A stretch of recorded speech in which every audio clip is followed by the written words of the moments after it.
Are we live? Yeah, we're live. Now we're live. Mm-hmm. We've been live this whole time. We've been live this whole time. Fuck. I'm not gonna get on my phone. Yeah, man, you gotta put your phone on silent, Colin. Yeah. All right. All right. What are we talking about? Man, I don't want to switch this. Is this Cool Man Coffee, Dan? Yeah, it is. So if anything, just keep it on wide. Okay. Cool. We'll keep it on wide for a bit. Yeah. So, Colin was saying he doesn't want to switch anything because Colin's normally the one producing and switching cameras, but he's my guest today. So I gotta focus on conversation. Yeah. and proper storytelling. Dude, I love how you have Cool Man Coffee Dan's. That's sticker. Sam's case. So everybody can see. There we go. That's what it is. This is Sam's iPhone Moment 10 case with this sticker. It's not mine, but I did order some of his new stickers, like the holographic ones or whatever they are. Yeah, you know what I'm talking about? Yep. Shout outs to Cool Man Coffee Dan. Yeah, dude. And hopefully I get the hopefully I get the dollar bill in mine. Oh, the one that. Yeah, he was wondering who got it. Yeah. Dude, Colin, so me and you have known each other for It feels like years. It really does. Yeah. But I really first met you around like April. Was it really April? Man. Yeah, February maybe. Dude, that's insane. February or March, because that's when I started chilling in 206. Yeah, I guess it was, huh? Because it was right at the beginning of like 368. Yeah, right at the beginning. As that space came open and you were transitioning stuff over from like Beam to what is 368 now. Yeah, and then I remember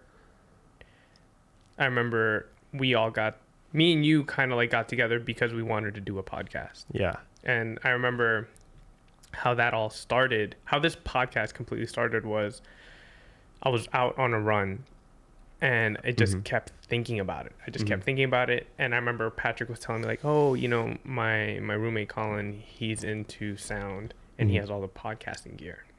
And I remember I was just I didn't have all the podcasting gear. I had stuff that I was working with, like, that could work for podcasting gear. Oh, yeah. But I didn't have the stuff I wanted. The stuff I wanted to make a good podcast was the stuff we're using now. And then, so I remember on a run and I was on a run and I started really thinking about it. And I was like, oh, man, I have access to people that would be willing to get on the podcast. Yep. And I think I have an interesting story, and I think I have an interesting perspective that people are willing to listen to.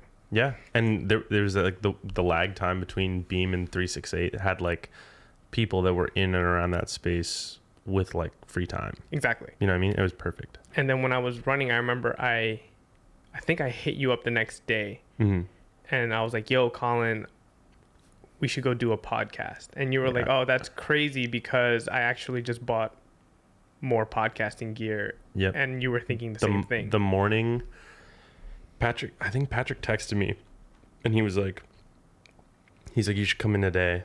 Like Miguel's going to be there. Sam's going to be there. And he's just like, just come work from down here. Like figure out if you can work from down here. Then I was like, well, I don't want to come down there just to work down there just because everyone else is there. Yeah. So I was like, I'm doing this. Like because Sam had flirted with the idea a couple times when we were there before about like, he's like, oh, I want to do my solo podcast. You remember this? Yeah. And I was just like, oh, well, don't do it on your phone. Because get a real mic. That's all he was using was his phone, and it was just him sitting at his desk. Yeah, exactly. And he wanted to keep going with that method of the podcast. And I was like, and I overheard that, I think one day when I was working in 206 with all of you guys. Yeah. And I was like, oh, no, don't do this. Don't do this. And then we had talked to you and I had, or no, yeah, no, I think it was you and I had talked about it briefly before. Yep. About wanting to do a podcast. Yep. And doing it in that space. Yep. Because with the whole transitionary period and all that stuff, and but it was all talk. Like it was talk until it was like, man, it would be so cool to do this. Yeah, and I just remember writing, dude. I had a list after I ran. I just had a list of guests that I wanted to have on. So I just wrote down a whole list of people, and I wrote down what I would talk about, And I started trying to figure out a title, and then I came up with like Sweet 206. Yep. And then you helped me come up with just like the font. We're just like you were just Yeah, photoshopping we shit were together. just photoshopping shit together. And It then was nuts. you were like, "Does this look good?" I'm like, "Yeah, man, it looks fine. I just want to have something to just get it up and running." Yeah.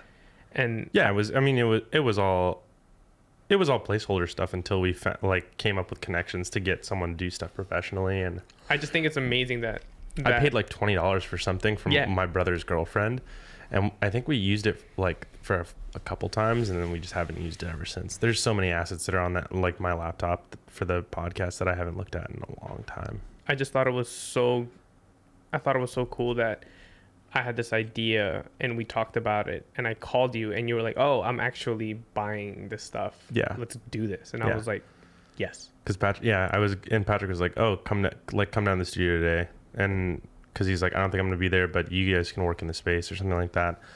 And then that's when I was like, you know what? And I got in an Uber and I went to like a Guitar Center or something. I bought a pair of those headphones because I already had a pair that I work with. Yeah. On set. This gear's not cheap, man. No. And then I bought two of these. Yep. Yeah, I bought two of these, and arms. I didn't, and the arms. Yeah. And I think at the time what I did is I was just like, I had just upped my credit card to like close to 10K, and because I had just gotten paid for a bunch of stuff. Yeah.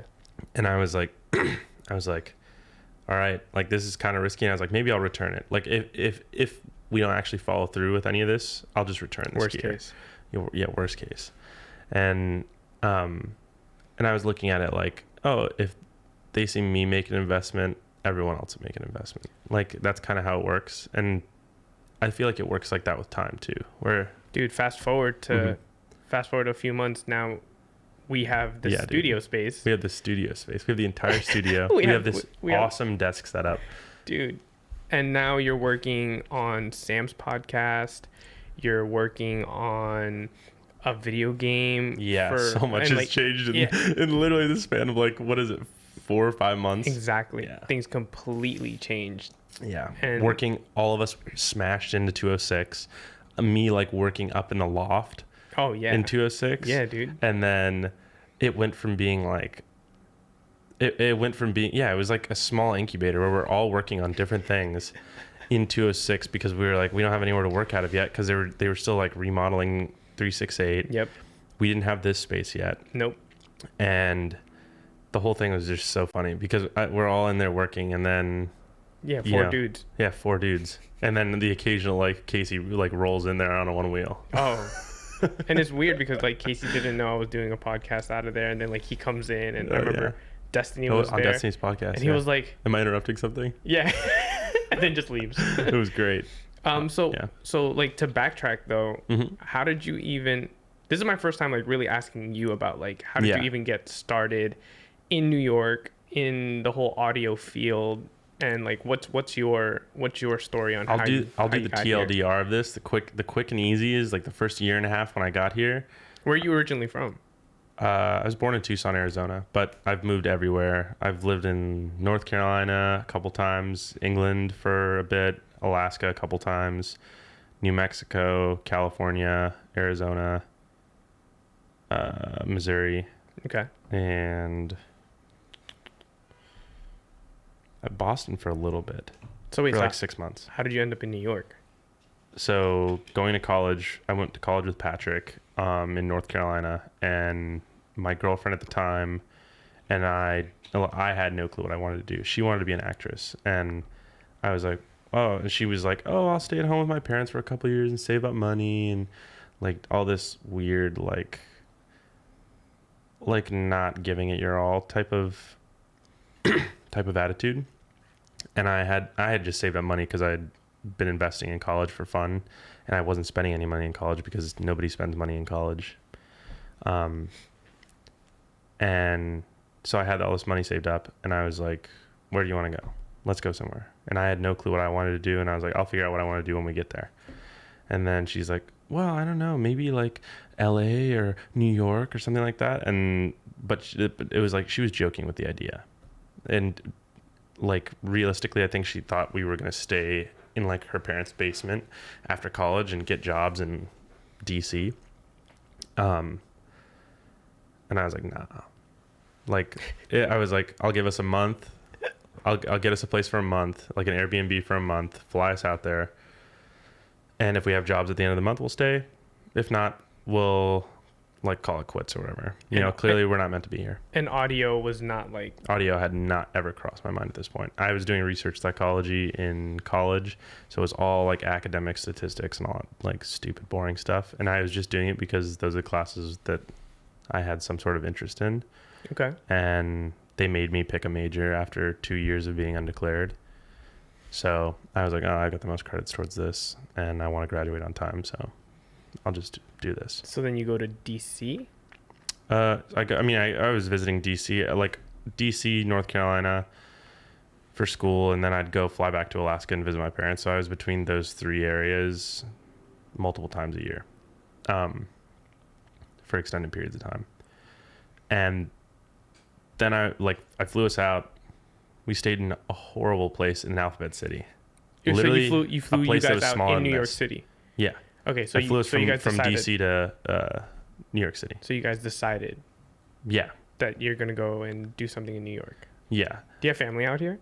I have family on Long Island, but I didn't want to commute in and I didn't want to like be a burden to them. And I had the money. So I was like, it's like a sink or swim thing where I was just like, either this will be a great like post graduation summer experience and we'll look back and like be like, oh, this is like, clearly that didn't work out. Do you mind if I ask how much money you had saved up to come out here? Just 10K. 10K. Mm-hmm. Okay. Which for like, that money goes so fast. It's insane. Like, Hell yeah, I mean, dude. it was like 2.5 grand for the Airbnb. The tickets were like $500 total. Fuck. And then like once you get here, you don't realize how much money you're going to spend. If you're living like you're normally living somewhere else and then you keep living like that here. Yeah, New York City. Or if you go out to eat or if you like, also I didn't want to deplete all of it. So like there's like some of that 10K, there's like 3K that I would say I reserved for like super emergency fund. Yeah. So I was getting to the point where I was like, man, we're running out of money. What year was this when you first And I came was spending money on like interview type stuff. Like I bought a nice suit and all kinds of stuff like that. What year was this? Yeah, what year did you first move out to New York? Summer of 2015. Okay. Yeah. So I think it's... Okay. So that's still... You're still relatively new to New York. Yeah. What year? It It's 2018. But I've been here for like 4 years now. So was it 2015 is when I graduated? I'm not sure. I think so. Okay. I want to say so. Okay. Well, yeah. So how many was it? It's going to 3.5 years? turn 2019. Yeah. It's almost 4 years. Yeah. Going on 4 years. Going on 4 years. And yeah, so that entire thing was like just like a system shock. It always helps though when you have somebody with you. Oh, for sure. Do you know what I mean? Like, yeah. It kind of like... Dude, it drove me nuts how easy it was for Chelsea to get like a job. She picked up a job. Chelsea was my girlfriend at the time, so everybody knows. But she got like a job at Jean Georges. It's like it's a Michelin star restaurant in the Trump International, like 3 Michelin stars, and she was like the hostess there, and she got that job like. She like wasn't going out I was going out like every morning and looking for jobs essentially, or like making phone calls and doing all this. I was literally nonstop trying to get a job, nonstop from the time we like landed till whenever. Like I would sleep and then I wake up and I'd go sit in a Starbucks all day and work and like send out resumes and like call people and all this stuff. And then I'd come back around like 7 or 8 o'clock and then we'd go eat something and like walk around a lot. We'd always walk around a lot and then go to sleep. So then what was your first... Okay, so then, so now you moved to New York. Uh-huh. How did you start getting on the path to where you are now with audio and... So I took like a job in finance that I really didn't like. But I kept grinding at it and it was making good money. And I was like, oh, cool. I live in New York City. I can do some fun stuff every now and then. But it was more of just like, I'm making it in New York City, whatever that means. And Hey man, but making it in New York City is really tough. Yeah, it is. It is easier with a second person, but it also, that like the second person thing also adds like an element of uh like if you're not on equal playing fields the entire time, it definitely feels weird, because then just like you make sacrifices, they make sacrifices, like everybody's Yeah. sacrificing something at some Yeah. point. And wait, hold on, where were we going with this question? Um, how you got How I got started? here. Okay. Yeah. So then So job I didn't like first year and a half, and then I got fired from that job. the finance job. Yeah. So I decided like I was getting promotions and I was doing well, and then I was like, okay, cool. With like promotions, eventually comes like autonomy. I want to start like being more of my own boss and less of just like following orders. Yeah. And then when I brought that up, that's what I wanted to do. It didn't go over so well, and it was like we're parting ways. Like, So wait, you brought me that up and- to your boss. Yeah. And That's good though, man. That's a good thing to bring up. yeah, I mean, I thought so too. At the time, I definitely felt like the right move. That's why I like getting blindsided by the whole like, no, this is clearly not going to work. Kind of freaked me out, and I kind of like froze, and like they were asking me a bunch of questions, like, and I just like didn't answer. It was like almost like shock. Wow. And because I had put in so much time, I was working like 12-hour days all the time or more, And they were and just doing all like, kinds of stupid like finance fraternity type level BS. and they're just like, nah. And they're like, nah. And the whole reason I got the job in the first place is because I got along with those guys so well. So it was like, it had nothing to do with qualifications. I wasn't qualified to do that job at all. But you But got those it. guys liked hanging out with me enough to the point where they were like, we'll teach you, that type of thing. Yo, I respect that. It was cool. And the fact that everybody was that transparent about it from the get-go made my life much easier. In regards of like identity, I think. I see what you're saying. You know, I did fake some social stuff there where it's like, I'm really not part of that finance bro crowd or whatever. That's real though. Yeah. That's very real. No, it is. And I've never been like that, but I definitely played the game so I could get a good job in New York City. Hey man, you're out here trying to make it. Yeah, exactly. Right. So you get fired from there. Mm-hmm. I got fired, but it was in a nice way. So my boss gave me 3 months of severance, and then he's like, and after that, he's like, if you don't pick something up in 3 months, you can always file for unemployment. Because I'd worked there long enough where they were gonna have to pay for unemployment for me. Got it. And he let me keep my gym membership for like 6 months afterwards, and it's like an Equinox membership, and I was like, that's a big perk. this is cool. Yeah, sure. Yeah. But anyway, that it was literally, I think I got fired like 3 days before Pablo, or right after Pablo came out, like The Life of Pablo, that album. Yeah. And every time I listen to that album, I have a flashback of me being fired. Like, because I was listening to it on the way to the subway. Like in the subway, I would listen to that album for the 3 days prior to me getting fired, and then I listened to it on the way home.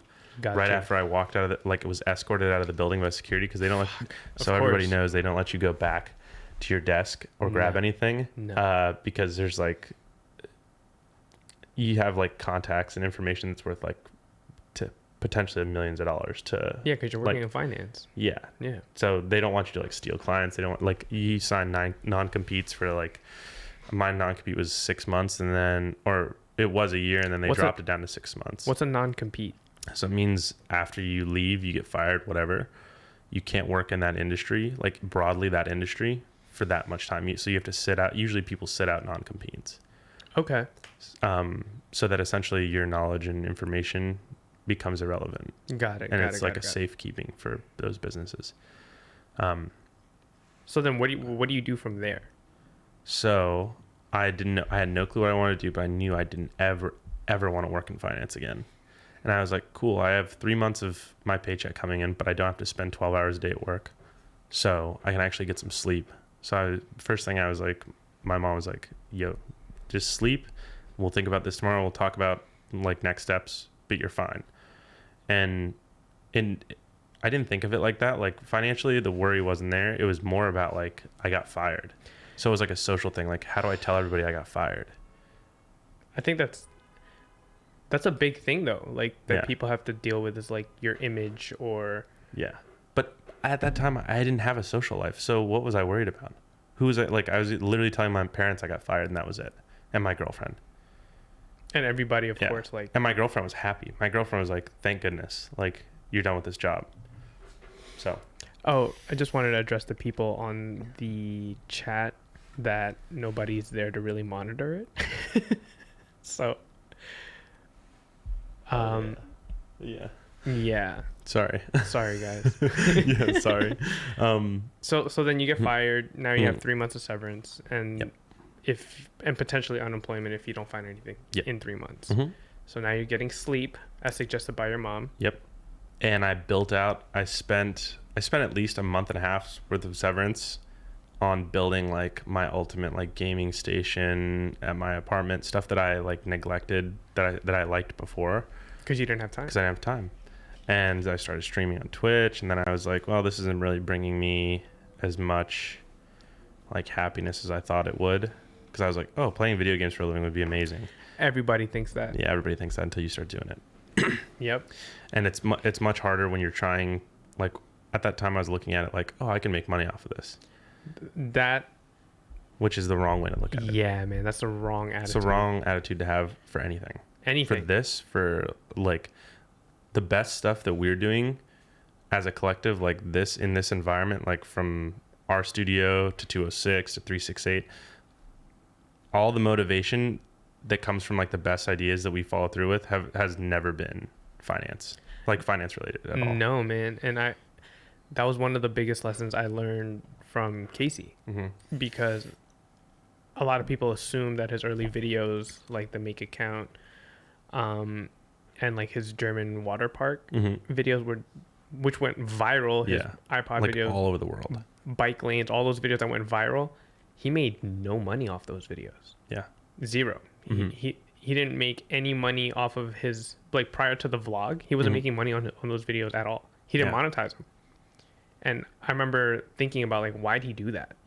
And to me, I'm not sure exactly why he did that, but to me, I thought it's a good way to kind of just make stuff without having to worry about having to make money off it. Because then he was doing other jobs, and he was doing YouTube kind of like as a hobby. Yeah. I remember, and he was making like commercials and videos like that for other companies. So the same stuff. Exactly. To some parallel of what we all do. Yeah, because like, I remember him. Sam does it sometimes. You used to do it all the time. Yeah, he used to do weddings. Sam does occasionally. He'll shoot videos for like X or Y or whatever. You got to make money. Yeah, and edit them. And then I do location sound on set and for commercials or TV. And but then we still do stuff on the side where we're not necessarily making money off of it. Oh yeah, like this, when I started doing the game stuff, my idea, like, I wasn't going to make any money off of that. In my mind, I was like, I'm doing this because I wanted to do it. Yep. And then a week later, I'm like leading our audio team. Oh, dude. So we got to get into that. We gotta We're make going to our get way into there. that. But a lot of people immediately asked me, like a lot of my family members and friends were like, hey, so once I posted that, I got a studio space and I'm doing a podcast. They're like, oh, so how are you going to pay for that? Or what's the business plan? I'm like, dude, there's no business plan. There is no business plan. I'm like, yo, I like talking to people. Yeah. And I think it's cool to have a podcast, and I want my own space. Yeah. To do it. And like the story of like how all of this unfolds is like, if nothing else, it's worth it to save it for memories. Like, yes, it's the new, what is this? I would say like what we're doing is like the new photo album. There's great. so many photos and memories online. It's so saturated now. Yep. But I promise you, when we're all 20 years, 30 years in the future, and we go back and we listen to some of these, like from where we are at that point in our lives. Oh, that's great.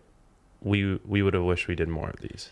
I never thought about it like that. That's the only way I've been looking at all of this. It's like a way to just like a museum of memories for everybody in this area. Whoa. Because honestly, that's why I fell in love with video and photo, is because I became so fascinated with the idea that that's the closest thing that we have to a time machine. Yep.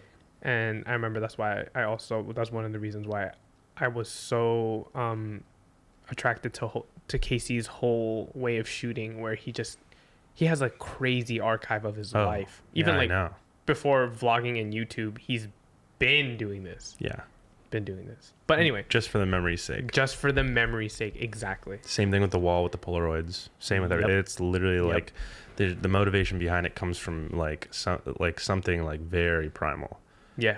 Which is like nostalgia, something. man. Nostalgia. I mean, call it nostalgia. Call it like, I don't know. My fear is like that my brain, like, I start to like lose memories, and memories inherently flawed already. And I am like, if there's anywhere to preserve this, like, I'm gonna do it. Dude, that's exactly why I have a journal that I keep. That's so smart. Every day. Yeah. And people think it's weird that I do that, but I say it's because I have like an unreasonable fear, like you said, when I'm getting older, that like my life is just, no one's gonna remember my life, or like nobody can like reference that shit. I want to have photos, I want to have videos, I want to have written paper, and now audio.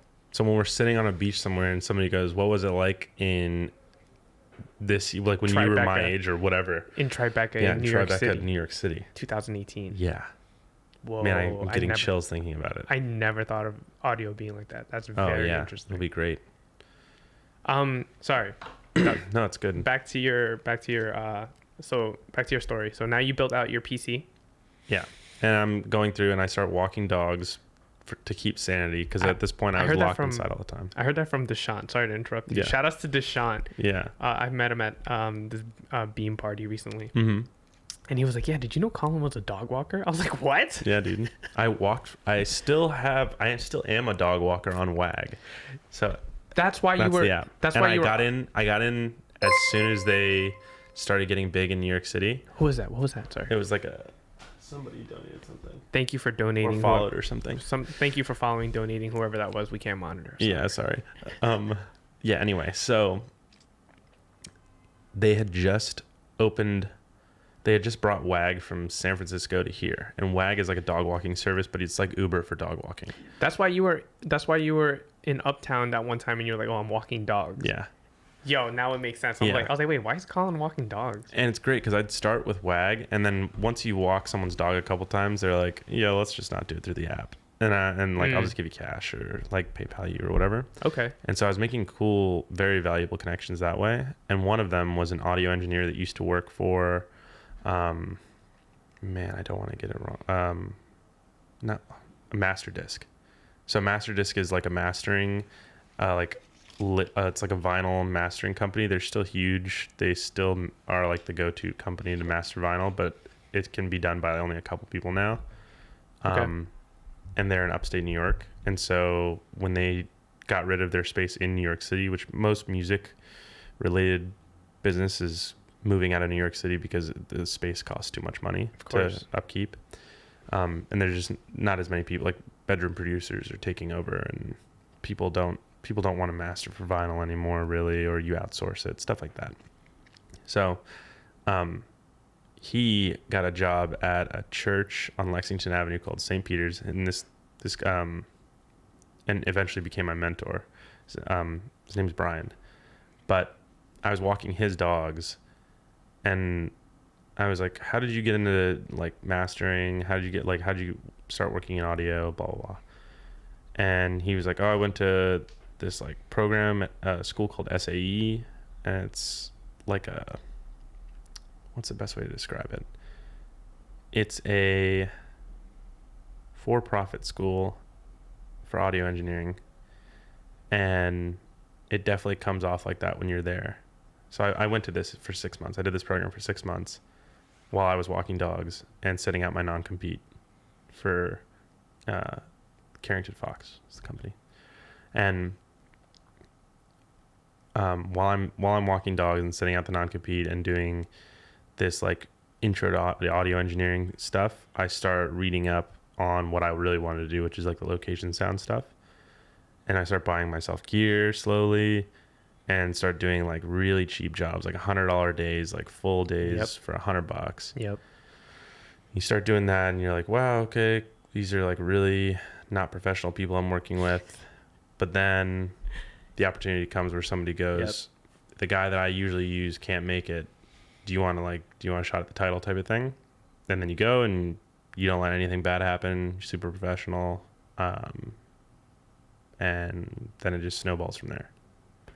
And that's It's how I still get offered work today. It's how I still get, I probably average around like 7 or 8 emails a week about it from some producer or another that I've worked with.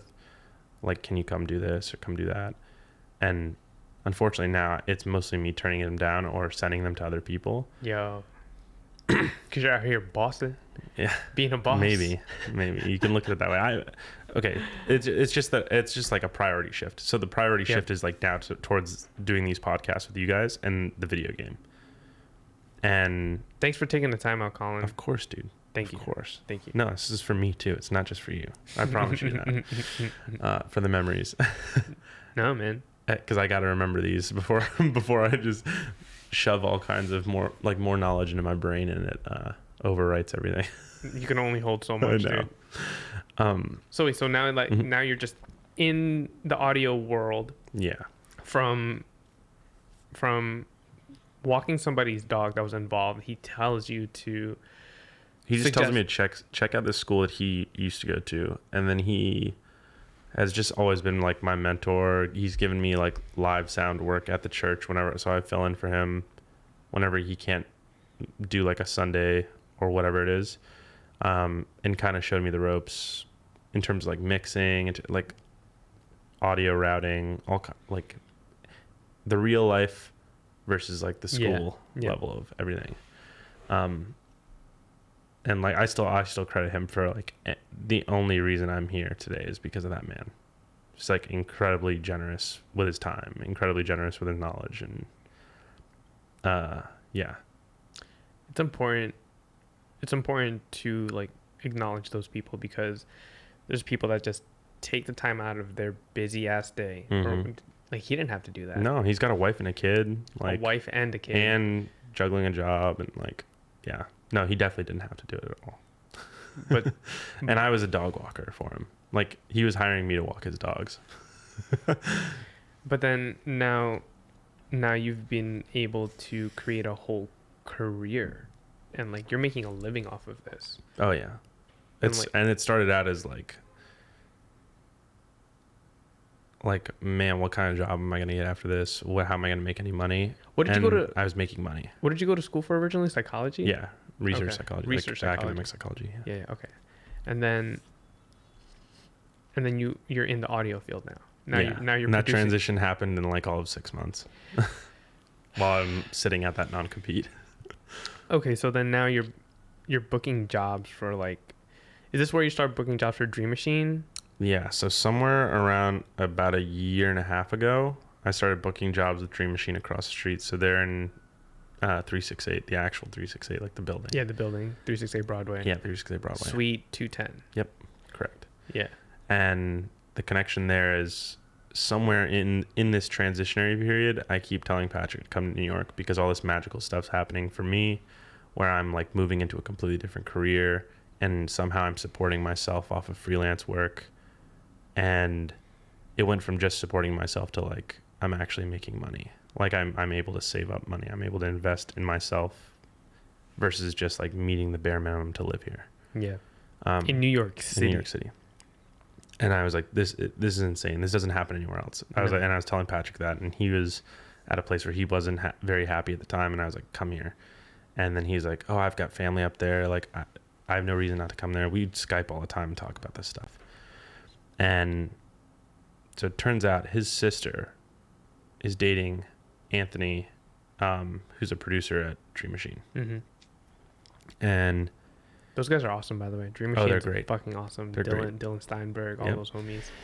So Patrick had a pair of boots for a job interview, and he left them at and his sister brought them to Dream Machine for him to pick up. Yo, I know those boots. Dylan actually tried to give me those boots. Yep. Because he was like, oh yeah, hey Miguel, you want a pair of boots? Yep. This guy left them here, and I was just like, nah, I'm good. Yep. That's crazy. I didn't even know that. Those were Patrick's boots, and this is the catalyst for everything. Are those boots? What? Yeah. I know exactly what pair of boots you're talking about. So we go to Banana Republic to buy him a suit that we were later going to return so he can go into a job interview. And I was kind of like giving him like I did this the wrong way. Let's do it the right way for you this time. Where he was like, I just need to get a job. And so we lined up a bunch of job interviews, and then after we lined him up, I was like, let's get the suit. You wear the suit to the job interviews. We'll return it. That way you don't have to, like, you to keep that money. But he didn't have the shoes, and shoes are expensive if you want nice ones. But he had a pair of boots, and the boots were pretty nice. But his sister had them, brought them from Nashville because they were out visiting family in Nashville. Left them at the Dream Machine offices, and him and I went from Banana Republic to the Dream Machine offices. And as we're walking up, we were like, oh man, this is so crazy. Like, this is where Casey Neistat is, like, in this whole area. And Patrick and I have followed his work since, I think the very first video was somewhere around the water park stuff. Yeah. At least I remember. Yeah. But then as soon as you see that one, you go back and you watch all the other ones, bike lanes and everything. Yep. And we're like, oh, it'd be so crazy if we see him here. And literally as we walk up to the building, he pulls up on the booster board, and we're like, yo, what's up, Casey? And he waves to us, and he's like, hey guys, what's up? And we walk upstairs to Dream Machine, get the boots, leave, and we're like, this is insane. Like, what are the odds of that? And like, looking back, it still seems still makes me smile thinking about it. But because now it's like you run into the guy all the time. Oh, yeah. Because we're just down here in the building or whatever. Yeah. Now exactly. Patrick has his phone number. Yeah, his phone number. He knows like, all types he of knows shit. everything. Yeah, he knows everything. Yep, exactly. And at that point, the idea wasn't even in Patrick's head that he could ever work for the guy. Yeah. And that story's for Patrick to tell, because it's a good one. But continuing from that, we go through all of this. I start working with Dream Machine because Patrick makes that connection with Anthony for me. Before he moves here, I start working with them and then continue that relationship till today, where like the last thing I just did with them, I like drove upstate with Patrick in a car and then recorded one line of dialogue and then drove back, which was like a week ago. And it's a quick and easy thing. And it paid well. Yeah, it pays well. So that's the story of like the location sound stuff. And then as of and you're working 5 months ago, you were working on like big productions too, like with big names. And I was only a sound operator for this, so I didn't actually get to record audio. But I got to do the season 2 of Jessica Jones and then Marvel Defenders as well, which is great.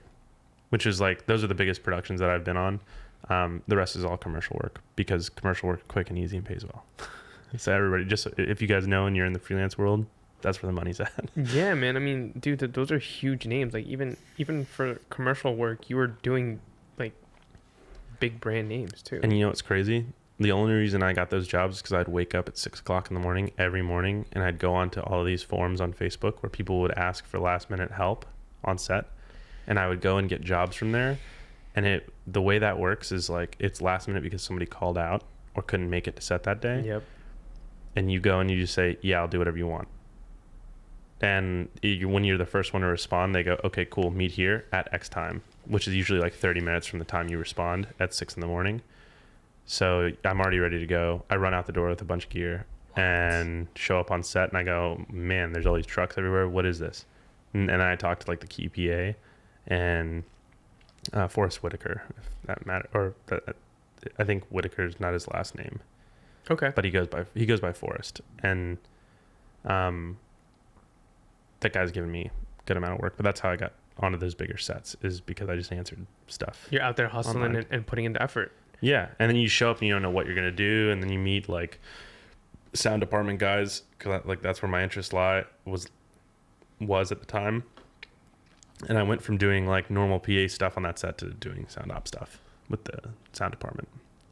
Yo, see, I have a quick PA story of how I even got involved with all that. Because, dude, I was a PA for a while, and I always thought it was weird because when all the other PAs would be grabbing lunch, we would all like kind of just sit together, and they'll be like, "Oh, so what film school did you go to?" I went to this film school, I went to that film school, and I'm just standing there, and then I didn't go to any film school. I didn't. And like the way I got introduced to it was, I remember I was shooting food videos for this online food blog in New York City, and I would go to restaurants and shoot like, you know, just promos for their restaurant or the food and whatnot. And I would walk around New York City and I would see these like production spots, Mm-hmm. and I would just With walk. the Haddad trucks and everything. Yeah. Yep, and then I would just walk up to people that have walkie-talkies, and I'll be like, and I have gear on me, and I'm like, Yeah. hey, how do I get involved in this? Oh, dude. And then they would just be like, oh, talk to this person. Yep. Like I'd get brushed off a lot, but I would Mhm. keep asking, and then some people. If you keep asking and you actually go and talk to that person, you figure out where that person is on set. And Usually that's it's a key PA or something And like that's that it. that hires, and that's it. And then they that's- go, oh, show up tomorrow. Yep. They say one thing like that, and they have so many people that they can call on, like Yep. that being the best part of their job, Yep. that it's like, it's not even, like, it's no sweat off their back if No. you don't show up, because then they have someone else that'll go. And if you do show up and you do good work, they always remember you. Yep. And that's how I got into some production work. I had my one friend who was a rapper who was working with VH1, and he Mhm. just told me to come on set. Yeah. I went on set, and I'm just standing there, and I just started talking to the producer. Mm-hmm. And I was like, oh, I'd love to get involved with this. She was like, okay, give me your email and I'll be in contact. Emails me 2 days later. Oh, there's a shoot with Bobby Flay. We need you to come by. Boom. I'm like, they're like, That's how it can you happens. come here? And I'm like, yep. Yeah. I go on set. One of the first things they asked me was like, hey, have you ever drove a box truck? Yeah. And I that's was like, great. And you yes. just go, yep. Yes. Mm-hmm. And then I look at the box truck. I'm like, I've And you go, never how am I done driving this box truck? in New York City. Yeah. It's terrifying. It is terrifying, but dude, I didn't even know that was a thing on Facebook that you could look up.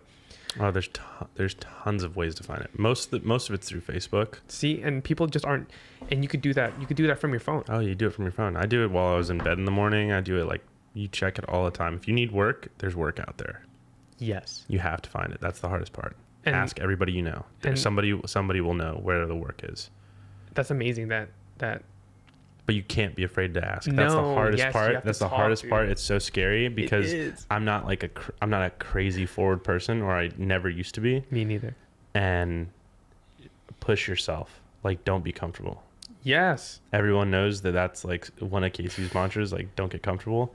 If you make sure you put yourself in uncomfortable situations regularly, you will grow. Things will happen, man. Guaranteed. Things will happen. Nothing stays the same when you're uncomfortable, No. because it's not fun being uncomfortable. So you find ways to change. Yo, I think Joey Diaz says it. Mhm. He says, things go to the comfort zone to die. Yeah, And I was like, fuck. that's very true. Fuck. Okay, so now Mm-hmm.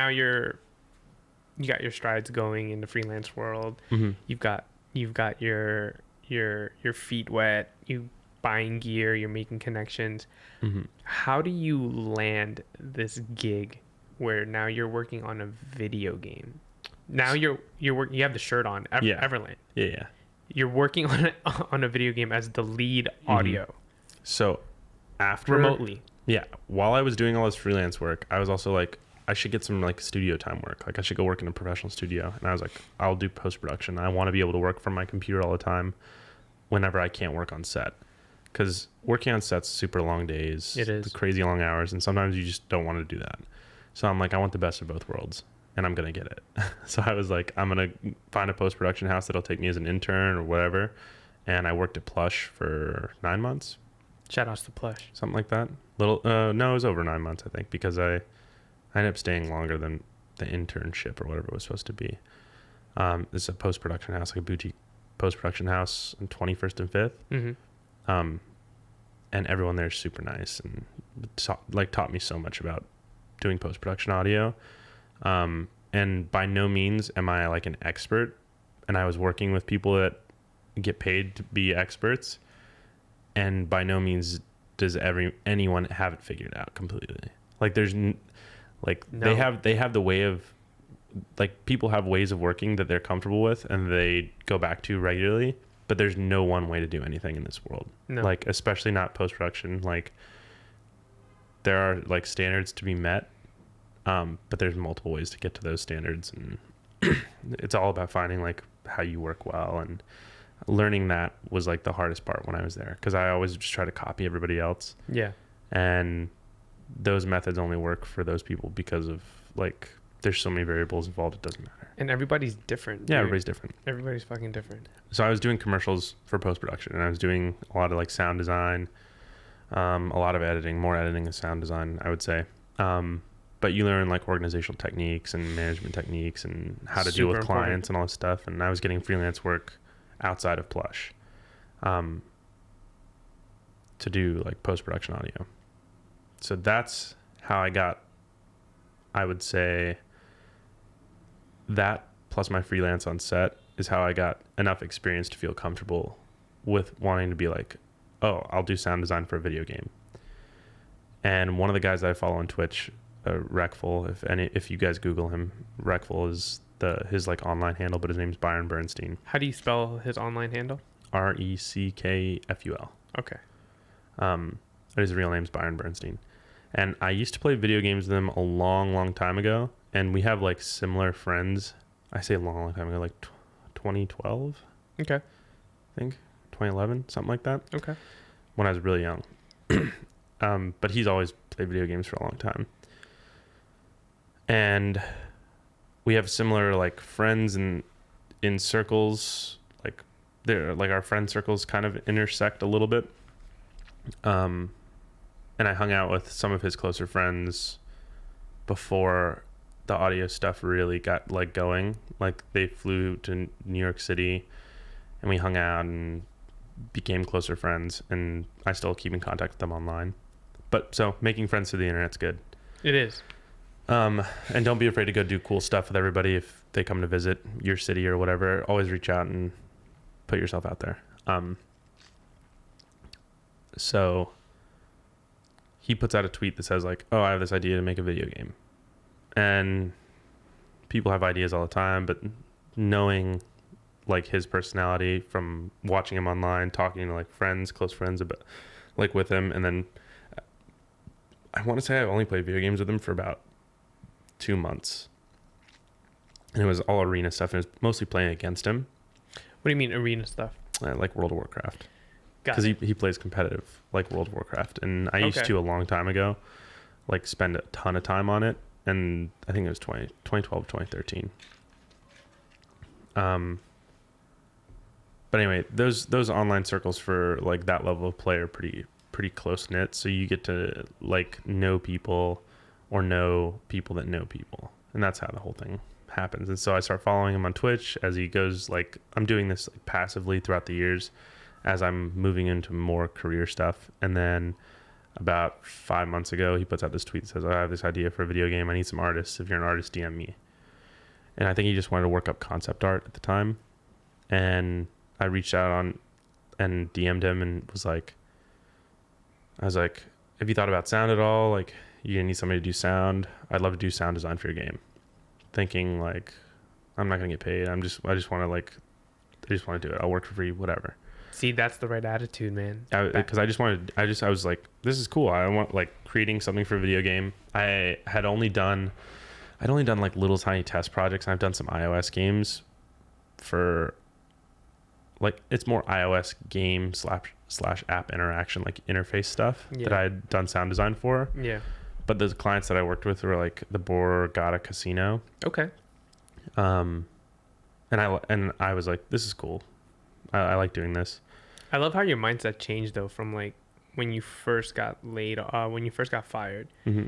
Your mindset was like, oh, I'm gonna stream and play video games and make money. Mm-hmm. And then now you're well into your freelance career and audio career, and now you reach out and you have, I feel like, that mindset of like the right mindset of, hey, I want to get involved in video games. Let me just reach out to somebody. I'll do it for free. Yeah. You weren't expecting to get paid. No. Also, by the way, for that transitionary period that I was talking about, like going back a little bit. So after my severance stopped, I did get unemployment. I did unemployment for 6 months. Yeah, good. While I was doing school stuff and also freelancing. Like, don't be afraid to take unemployment. You pay for it as you're like, if you, it gets pulled out of your paycheck every month. Yes. So like, you should use it. I've had this conversation with so many people where they're like, oh, I don't want to file for unemployment. It makes me feel like I'm leeching off of like the government. I'm like, we're all paying. The reason we pay so much in taxes is because those moments, dude. Those moments, yeah, where it's like, yeah, of course I need more support. I'm making like $100 a day. Nobody can survive off that in New York City. No. Not for long, at least. No. You can make it a little bit, but no, you need money. And there's always ways to get it. So, and so now don't ever be afraid if you get laid off or fired or whatever. Like, file for unemployment. Self-consciousness is like, it's huge. You know what I mean? Like, yeah, I mean that's the biggest hurdle for 90% of people. I think is literally like how you perceive yourself or how you think others perceive you. And I know everybody says this, but the reality is most people aren't thinking about you. They're thinking about themselves. That's why you're thinking about yourself, and then why you're so worried about doing X or Y or Z. It's you blocking you. Exactly. I promise you, it's nobody else is thinking about you. 90% of the time. Yeah. And figuring that out is like, I figured it out the hard way. Everybody always told me that. My parents always told me that. And I still had to learn the hard way. So some people are still going to learn the hard way, even if they listen to this. That's the only way I learned is the hard way. Mm-hmm. So now you reach out to Byron. Yep. And you're not expecting to get paid. You're willing to just do what needs to get done. All I wanted to do was sound design at the time. To get your foot in the door in video games. Mm-hmm. I remember you were talking to me about this. You're like, yo, Miguel, there's this opportunity. I think I'm going to work on a video game. I think this is going to be dope. Yeah. And I was like, oh, word. Hell yeah, man. Yeah. So I get super excited to work on the video game. And all I wanted to do was sound design for it. So I wasn't going to do any like management stuff. I never went into it with that idea.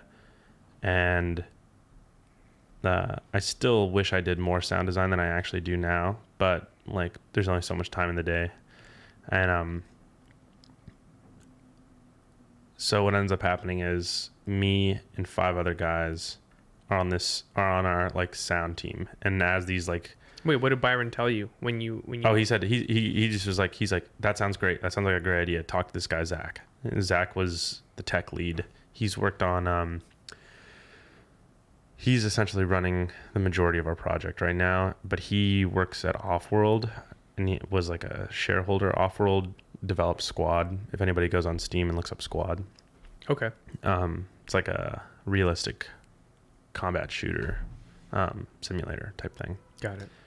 And a couple other people had some, like a little bit of game experience, mostly like iOS development, same stuff as like me, where it's like we had all done smaller projects, but nothing this big.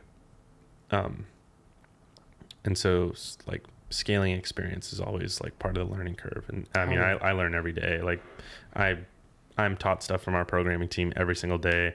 And then vice versa, where it's like I'll pass off a little bit of my like technical knowledge from sound to other people, or like how we're doing X or Y, or everyone's sharing knowledge at this point to like make it through and make this game as cool as we can. And that's like the best part. You have to. And everyone that's like, there's always growing pains for everything, but I think we're pushing through those pretty well. Like everyone's very open-minded to learn and like progress, and everybody wants to see this game do extremely well. And so now in a week, I'm going to TwitchCon, and we're going to show it off a little bit at TwitchCon. We got some cool merchandise, and the whole thing seems fun. I mean, it seems like a weird fever dream when I look back at like how fast everything's moving. So wait, so you get introduced to Zach, mm-hmm. And then where does it go from there? Because like a week of us doing almost nothing but talking. We're setting up like Slack. We're trying to figure out how are we going to communicate infrastructure. Yeah, we're like this. Almost every single person is remote. Like there's a couple people that live in the same cities, and that's it. So the majority of our teamwork together is all done over Slack or over Discord at first. At this point, did they tell you that you're going to be full? No. You're still just so like, everybody's working on. At this point, I think we were just trying to figure out how we were with. Like, at this point, we were just making stuff. Me and all the other sound design guys, we were all just making sound design elements that we were like, this would be cool, this would be cool, this would be cool, and we were trying to organize it as best as we could into like a Google Drive, so that we were like, let's get ahead of the curve. Yeah, man. Like, let's make as much as we can now. Yep. But before any of this stuff is, and we'll repurpose whatever we can, or we'll change it, or what. But let's just start making. And like, you're just Byron put out this idea to all of us, and we didn't have any like the leadership hadn't really like been established yet, and we hadn't figured out how we were actually going to work. But we were talking every day, and everybody was so excited that we just started creating like nonstop. And I think we made some insane amount of like sound effects, and we were making some crazy like like theme songs that we thought might work with the game, and most of them haven't been used. But So you're just making the time to do all this stuff. Like nobody's telling you. Nobody to, was like, telling us to do this. Nobody was like. and you're not getting paid. Nobody. I don't know how. I can't remember exactly how early it was before we got things set up. But essentially, for a week, we didn't really have any structure of what we were doing, and this was all like people were just coming into the project, and we were trying to get things set up. And then a weekend, the people that were already set up for leads, like our tech lead, programming lead, and all that stuff, they were like, "Hey, do you want to like lead the sound department?" Because I was kind of communicating with them the most and trying to figure out like how do we got to get this ball rolling. A weekend, you get offered to be the lead. sound lead. Yeah, I think Byron messaged me.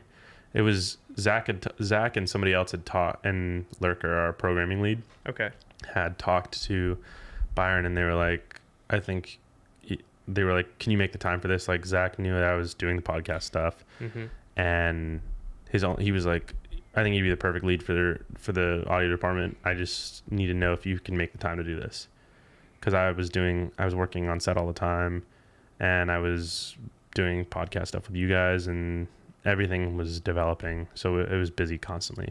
And he's like, can you make the time for this? And then I was like, yeah. So this is where now, which is the reason why you're having to pass on all those freelance gigs or passing them on to other people. Because my decision was, if I'm going to lead this, like I want, like there's no option for like failure in this scenario. No. So I'm like, I'm very okay with passing. Like putting a hold on commercial and everything else work. Like that work will always be there, and I know that. Always. Like that industry doesn't stop moving. There's so much money in that industry. It's like they have budgets for that. Yeah, people literally die, and of course nothing stops. Like most big sets, for people that don't know, if there's an old director or somebody with health problems, the like film companies, like the companies that insure productions, they hire a second director to sit and follow that guy all around in case he dies in the middle of production, so that the production can keep going. Literally insane. But there's so much money in the film industry that has to happen. Like from like a financial investment standpoint, these things have to be like accounted for. And I think that's such a great move on your end to just halt everything and just be like, I'm good on that. This is something that you want to pursue. Yeah. It's something that I was like, I'm still like to this day more passionate about this than I am probably. Actually, I would say it's pretty equal parts, like the podcasts between these spaces and that's where I'm like, if I have, it's like there's 3, pick 2. I picked my 2. Dude, that type of thing. And see now you have freedom to do what you want to do. Yeah. And that was the point where I was like, I get to choose. Yeah. And now you're working remotely. Now you're the sound lead for a fucking video game called Everland. Yeah. Let people know about what Everland is. Like, okay. Because what you've told me, I don't know how much you're allowed to talk about. I mean, pretty much everything that's public, like on our website. But so if you guys go to playeverland.com, you can see the most about it, and you can check out our teams and everything like that. I remember you were telling me it's similar to Club Penguin. No, the other, not Club Penguin. Habit Hotel. Stardew Valley. Okay, so I would say it's a cross between. If you're looking at it from like referencing other games, it's probably somewhere in the realm of that. But we're still going through development, so like you never know. Exactly. Like the adjectives I use to describe the game could change or do change every day. Yeah. But if you're gonna make a comparison, I guess it's between those 3 games, it's good. Dude, I'm excited. But I would check out the website. I remember that's my biggest thing. What's the website? playeverland.com. I remember when you showed it to me, because I'm a big fan of like pixel art. Obviously, the logo for the podcast is pixel art. And I remember when I first started playing Stardew Valley, I don't know why I like that game. You're not really doing anything. Dude, me too. Just the way it looks, the music. Video games would become more of like a stress release for most people now, I think. Yeah. And there's games out there that you can sit back and just zone out to and be in that world and be immersed in it. And then there's games that you can like play competitively and get amped up about. And fucking rage quit. yeah, exactly. And Stardew Valley is definitely in the category of like, I get lost in this world, and It's crazy. yeah, The game is crazy. that's honestly, that feeling from that game is my biggest inspiration for literally everything we're doing. I want it to be so immersive that you're just lost. And the best part is, like, I would say the difference between Stardew Valley is like you're lost in your own world where you're the only person there, and it's computers and like, I mean, it's AI or not AI. It's man, that term is used so much. That's what came to my mind. But it's like NPCs, like scripted stuff. Yeah. But that's the world that's like laid out for you there, and the difference is ours is going to be the world that you get immersed in, and there's other people there with you to be immersed with. I'm hyped for that video game. Yeah, I am too. And I'm hyped for everything that we've been doing with it. And now, like you said, now you're going to TwitchCon. Yeah. Literally, Sam and I fly out next Wednesday. Yo, that's so sick. Or Tuesday, Wednesday, something like that. Yeah. And how long are you going to be out there? A week. Yeah, dude. You're literally going to San Jose for a week. That's sick. Yeah. I mean, yeah. And the whole thing's nuts. This all stemmed from reaching out to somebody on Twitter. You reaching out to somebody on Twitter, you making that move. And also, there's smaller stuff in there of too. Course. Well, like following up, I followed up with Zach like 3 times. Of course. Because he's getting tons of people messaging him. I mean, the guy's like, Byron starts sending everyone from Twitter to him. Yeah. And the guy's getting an influx of people and following up every day, repetition, he's bound to notice me. And I already know this stuff from like basic job searching in New York and all that other stuff. Like being the one at the top of the stack first thing in the morning when you wake up, any of that stuff all matters. Yep, like you were saying. Someone will say it doesn't matter, it's all luck. That person is the one that's not going to get the job. One that's saying that. So like I was telling you, I was just talking to my friend via text. He was asking me about something, and I was like, hey, hold up, I'm actually about to do a podcast. Mm-hmm. He was like, oh, good luck with that, man. And I was like, man, fuck luck. Yeah, dude. Fuck luck. You don't. It's gonna be a good podcast because we're making it a good podcast. Yeah, man. Minus, sorry, you guys don't get a bunch of camera views. I'm trying to like focus on the conversation and like telling story. My brain feels like jumbled so much that I have to focus on conversation a little bit more if I'm not just producing it or engineering. Everybody that I've had on this podcast is just crazy inspirational to me, because everybody that I've had, like, everybody here is just hustlers. Maybe it's because the host is very inspirational to all the people on the podcast. Did you ever think about that? Fuck. No.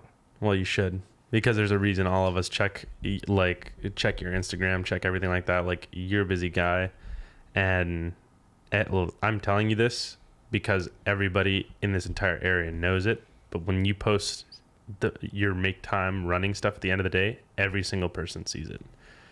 Anyone in this space that you've worked with that follows you on Instagram, like, it's the easiest way to not be texting people and checking up with everybody, but you just checked up with everybody. Because at the end of the day, everyone sees those. Because I get reminded of it either via who I'm with, or myself if I'm at home, if I'm like here working, and I go, oh, Miguel's got a story up. Boom.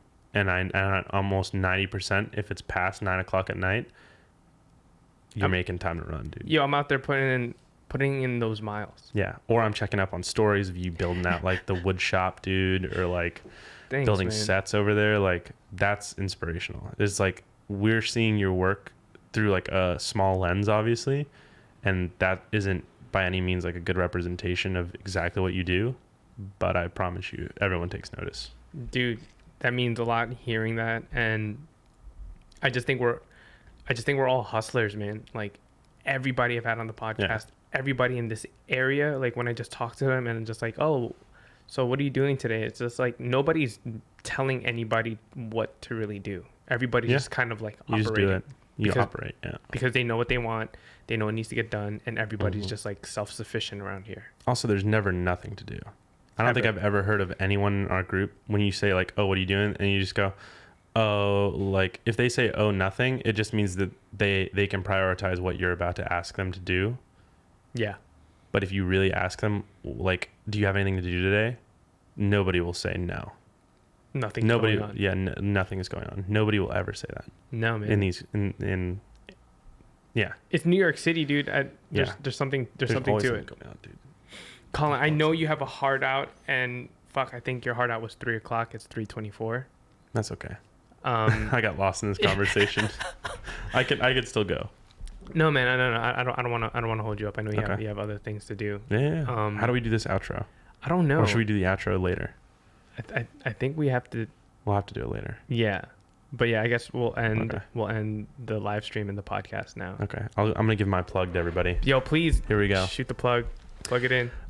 You guys can follow me on Instagram at Collin E. Cornwell. Yes. Check me out on Instagram, Twitter, Collin Cornwell, no E in the middle. And then playeverland.com. Everybody go to playeverland.com. And keep a close eye on Sam Sheffer as well, and Collin when they go out to TwitchCon. Say what's up to those guys if you're gonna be out there. Mm-hmm. I'm sure you guys are gonna be posting a lot of stuff on your stories. Sam is gonna do content the entire time we're there. Shout outs to Sam Sheffer, man. Yeah, holding it down, dude, teaching us all. Shout outs to Sam, man. Yeah. Yeah, I think that's it. Collin, thank you for being on, dude. Dude, thank you. I appreciate it.